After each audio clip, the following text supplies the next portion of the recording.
नमस्ते, मैं हूँ आचार्य प्रतिष्ठा। गद्दी विरासत में मिल सकती है, गद्दी विरासत में मिल सकती है, पर बुद्धि विरासत में नहीं मिलती।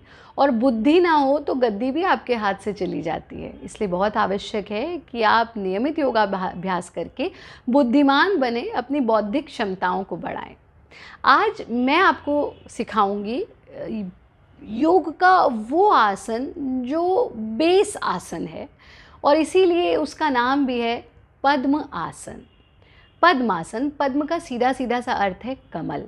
और जिस प्रकार से कमल का फूल कीचड़ में भी उग जाता है और कीचड़ में रहते हुए भी उसके आसपास की सराउंडिंग्स यानी कीचड़ उसे प्रभावित नहीं कर पाता, और वो सबसे खूबसूरत फूलों में माना जाता है।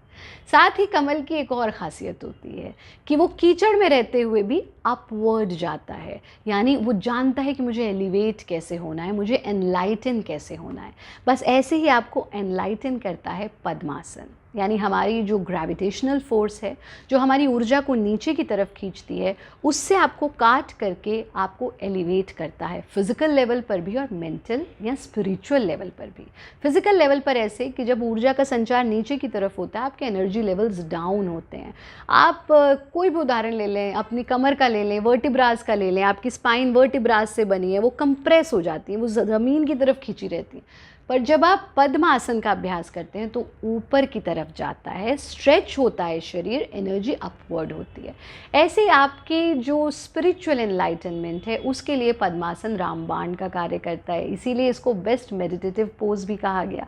और साथ ही योग दर्शन में ये भी कहा गया स्थिर सुखम आसनम, जो स्थिरता के साथ किया जाए, सुखपूर्वक किया जाए, वही आसन है। ये भी कहा गया कि जिसने पद्मासन को साध लिया, समझो उसने जीवन में सब कुछ साध लिया। यानी हम कितनी भी देर तक पद्मासन में बैठ सकें, जब ये क्षमता हमारे भीतर आ जाती है तो हम जीवन में विजय हो जाते हैं, अजय हो जाते हैं। कैसे करना है पद्मासन, इसे ध्यान से समझिए। पद्मासन करने के लिए इस प्रकार से पैरों को सामने की ओर फैला करके बैठते हैं। अक्सर लोग इसको दाएं पैर से शुरू करते हैं। दाएं पैर से करना इजी होता है, इनिशियल प्रैक्टिस के लिए इट इज़ गुड।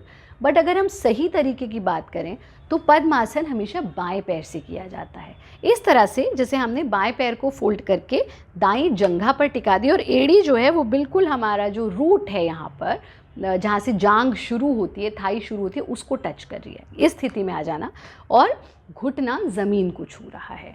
फिर हम दाएं पैर को फोल्ड करते हैं और इसके ऊपर टिका देते हैं, और इस स्थिति में बैठ करके दोनों घुटने ज़मीन को छू जाते हैं। दोनों हिप बोन्स पर आप बैठे हुए हैं, यानी कुछ लोगों का पैर ऊपर हो जाता है, एक ऊपर हो जाता है, एक ऐसा नहीं। ये आपकी प्रॉपर पोजीशन बनती है। और हाथों को ज्ञान मुद्रा में ले लेंगे, आँखों को बंद कर लेंगे। इस स्थिति में जितनी देर आप आसानी से बैठ सकते हैं उतनी देर बैठने का प्रयास करना चाहिए, कोशिश करनी चाहिए। आप प्राणायाम का अभ्यास भी इसी में करें, आप मुद्राओं का अभ्यास भी इसी में करें।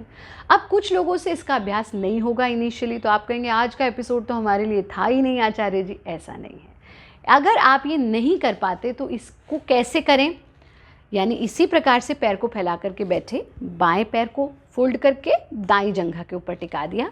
अब दाएं पैर को बाएं के नीचे टिका दीजिए, इस स्थिति में आ जाइए। तो इसको हम कहते हैं अर्ध पद्मासन। जो पद्मासन नहीं लगा सकते वो अर्ध पद्मासन में बैठ जाएंगे, लेकिन धीरे धीरे, रास्ते में ही नहीं अटक जाना है, हमें गंतव्य तक पहुंचना है।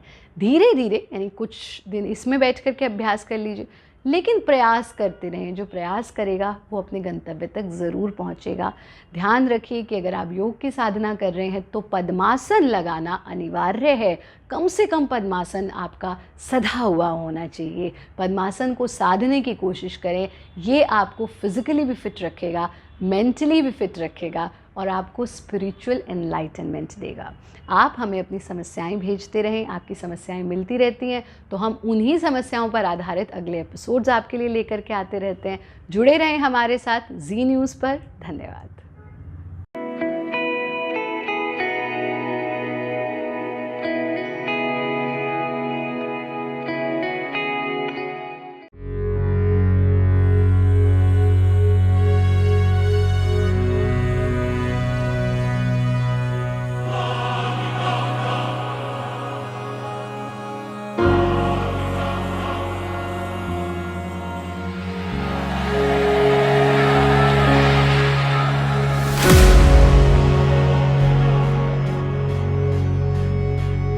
Good evening and welcome to Z News Bulletin.